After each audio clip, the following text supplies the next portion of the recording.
Republican from Illinois. Representative Roskam, today the Republican caucus conference will announce the results of what viewers and voters and participants are saying should be cut out of the government budget. This after the initiative last week by Eric Cantor of Virginia. First of all, tell us about this YouCut program. How did this get started?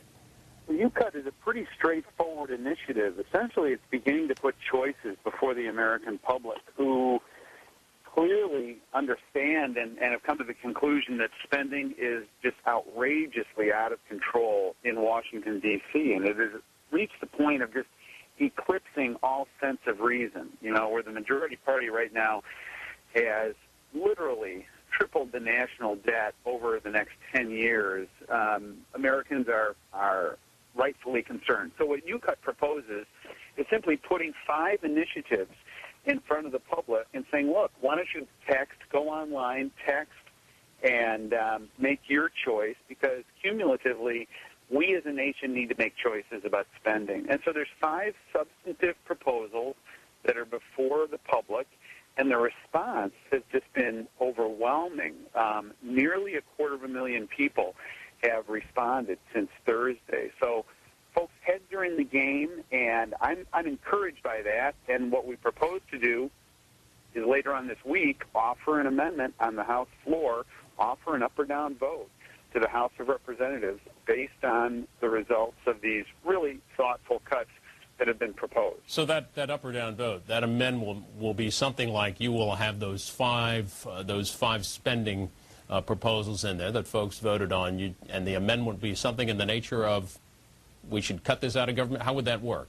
Well, I think substantively, that's the whip's office will be working that out. In other words, procedurally, whether it's a motion to recommit or some other procedure. But there will be an effort by House Republicans this week to offer as an amendment the whichever of these 5 proposed cuts that comes out on top based on the voting process.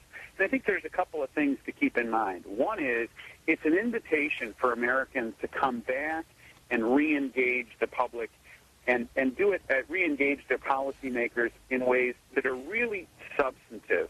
It's one thing to say, hey, let's cut spending and be fairly glib about it. It's another thing to say, here's some choices, and these are the choices that need to be made. Which one do you prefer? And let's move forward on that. And the 5 choices you gave on there were the $260 million presidential election fund, the $600 million in subsidized union activities, taxpayer-subsidized union activities, also the a HUD program for doctoral dissertations, and that's $1 million in savings, $2.5 billion in new non-reform welfare spending, let's see, one more here, $2.6 billion to eliminate the wealthier communities from CDBG, the Community Development Block Grants. So can you give us a sneak peek on what's the favorite, or top couple of favorites here that folks want to eliminate?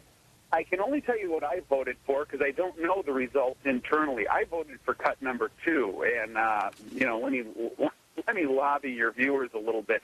I think the notion of American taxpayers literally subsidizing federal workers, and in that process, not just subsidizing them for the work they do, God bless them, earning a paycheck, but subsidizing them for their union activities, and that on a full-time basis.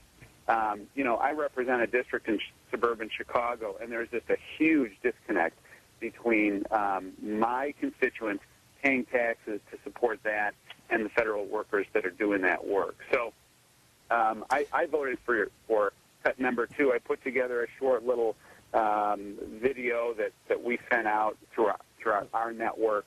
But your guess is as good as mine right now which one is going to come out on top. But I think the interesting thing is how many folks have responded. This is a very simple YouTube message that Congressman Eric Cantor, the Republican whip, put out, put it on the whip website, and actually internally in the House of Representatives, the IT people had to expand the capacity to take on more responses because the rate at which people were responding was very encouraging and pretty profound.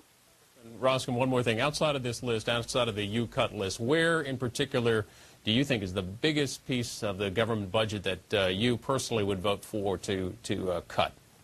Well, look, here is I think what we need to focus on moving forward, and that is really reevaluating what are the expectations of Washington, D.C., what are the expectations of the federal government, and at the time at which we're borrowing 43 cents on the dollar, that's the challenge. The question is, would you increase this budget based on the notion that we're borrowing 43 cents in order to finance it? And I think you got to start right away with essentially those areas, obviously not defense so much, not Social Security nor Medicare, but those areas in particular in the discretionary spending lines where there's a great deal of consensus, and that's not a particularly hard lift in my view. Peter Roskam, representative from Illinois' 6th District, thank you for joining us this morning.